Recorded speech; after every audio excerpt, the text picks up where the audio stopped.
Good day, friends and family of Apocalypse of Jesus Christ, and once again, welcome everyone to this new series called Prophecies with Dude. I am Michel Veilleux, and I am teaching short sessions on eschatology, and Dude will enhance my teachings with his awesome drawing talent. For the glory of our Lord Jesus Christ, and in a joint effort with Brother Jerry Ripley, I want to present to you part 2 of The Beginning of Sorrows. So I'll start with a quick review of part 1, then I'll go over the religious activities that have already been fulfilled, and at the end, I will explain why we're not in Daniel's 70th week yet, because prophecies that must be fulfilled before the 7-year tribulation starts. At this point, if you haven't seen part 1 and part 2 of this series, I recommend you stop and watch them now. In the second video, which was part 1 of the Beginning of Sorrows, I demonstrated that all the prophecies made by Jesus concerning government and military activities during the Beginning of Sorrows have been fulfilled, although they continue being fulfilled. There are wars and rumors of wars, nation against nation and kingdom against kingdoms, commotions, which are protests, famines causing death, and pestilences, which are pandemic and infectious diseases. References are all there, and all these have been fulfilled. I also show that heaven and earth activities to warn humanity that the end is coming have also been fulfilled and continue being fulfilled. Those include earthquakes, volcanoes, tsunamis, drought, extreme cold or heat, fearful sights such as forest fires, sandstorms, lightnings, blizzards, windstorms, and great signs from heaven such as hurricanes, hailstorms, tornadoes, ice storms, and so on. These have all been fulfilled. And that brings us in today's lesson, where we continue with the sector of religious activities. Let's begin by reading Matthew 24, verse 4. Take heed that no man deceive you. The first warning Jesus gave concerning the beginning of sorrows is take heed of deception.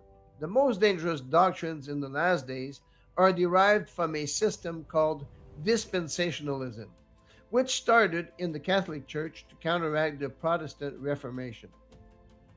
In the latter part of the 18th century, Manuel de la Cunza, a Jesuit priest born in Chile, wrote a 2-volume collection called The Coming of the Messiah in Glory and Majesty. He was a self-proclaimed rabbi and called himself a converted Jew, and he used the fake Jewish name Josaphat Wan Ben Ezra as author of his writing, hoping to gain acceptance with the Protestants. Well, it worked. 35 years after his death, a charismatic pastor by the name of Edward Irving, who was the founder of the Apostolic Catholic Church, translated Lacunza's work in 1827. He began to teach this newly invented theology and held seminars at the Albury Conference, where a Freemason pastor and founder of the Plymouth Brethren named John Nelson Darby heard his teachings. After Irving's death in 1834, Darby gathered all of Irving's theology and combined with his own ideas, he replaced biblical covenant theology and created a new theology made of 7 time segments called dispensations. The reason the idea of the church being removed from the earth before the tribulation with the belief that God will return to the nation of Israel pleased Darby, it's because every Freemason is a hardcore Zionist, which means ruling the world from Jerusalem. But those Freemasons, fake Jews, and fake Zionists don't want Jesus as their king to rule the world. Luke 19:14 said, "But his citizens hated him and sent a message after him, saying, 'We will not have this man reign over us.'"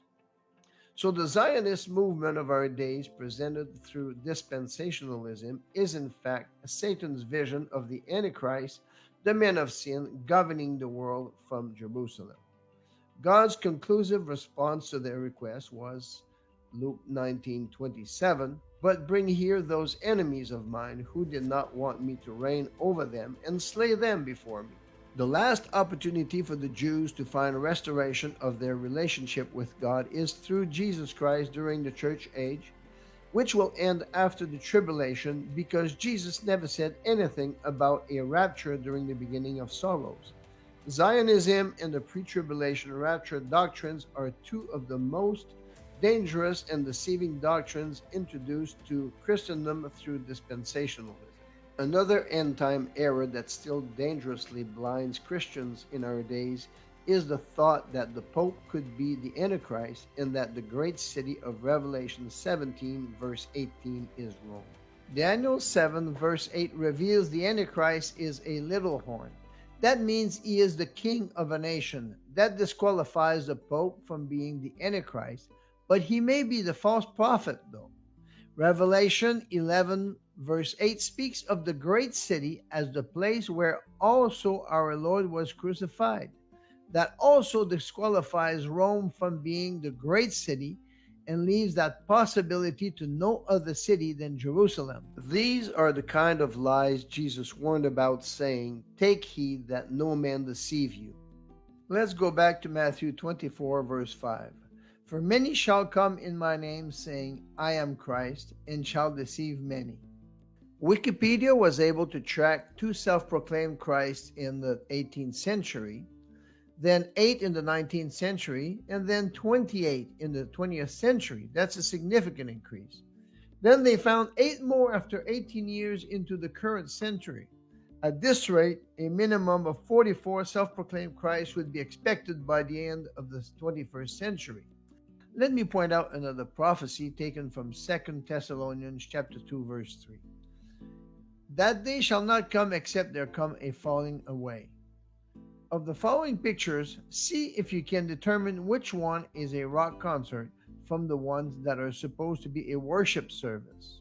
Is the world trying to imitate the church, or has the church fallen into worldliness and performance? Romans 12:2 says, "And be not conformed to this world, but be ye transformed by the renewing of your mind." Worldliness, moral decay, false doctrines, heresies, irreverence, and lukewarmness in the world and in the church are all signs indicating that the falling away mentioned by Paul in 2 Thessalonians chapter 2 and verse 3 has been fulfilled. Let's now recap on religious activities during the beginning of sorrows. Many deceivers with false doctrines, as mentioned in Matthew 24 and verse 4, and that prophecy has been fulfilled. Then many self-proclaimed Christ, as mentioned in Mark 13:6, and that prophecy is also fulfilled. Then there is a falling away mentioned in 2 Thessalonians chapter 2 in verse 3, and that prophecy is also fulfilled.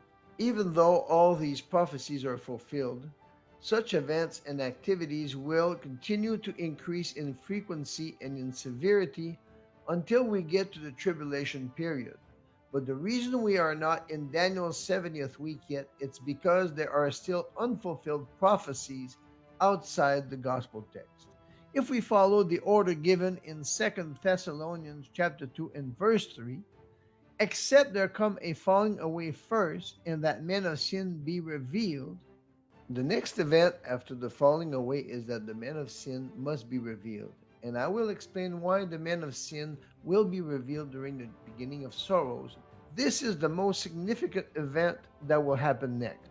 The prophecy of Daniel's 70th week says, "And he shall confirm the covenant with many for 1 week.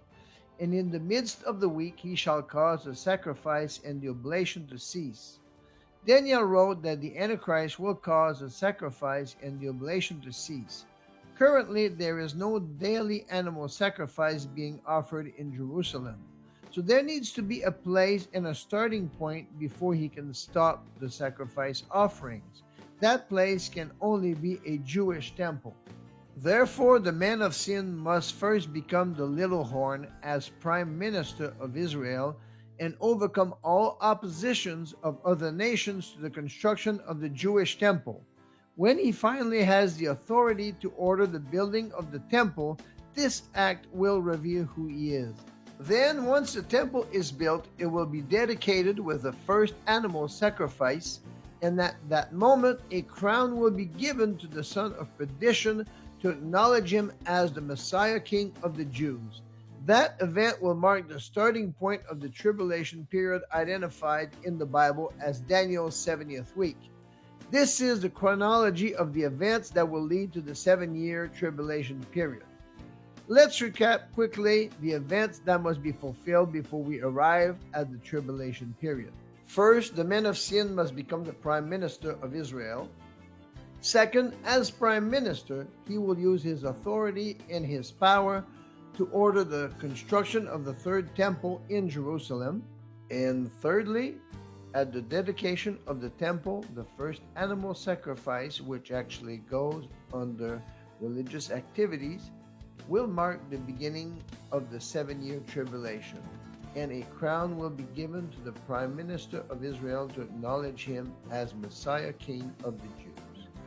If you found this session informative, please like and share, and join me for the next session. Thank you for watching. God bless.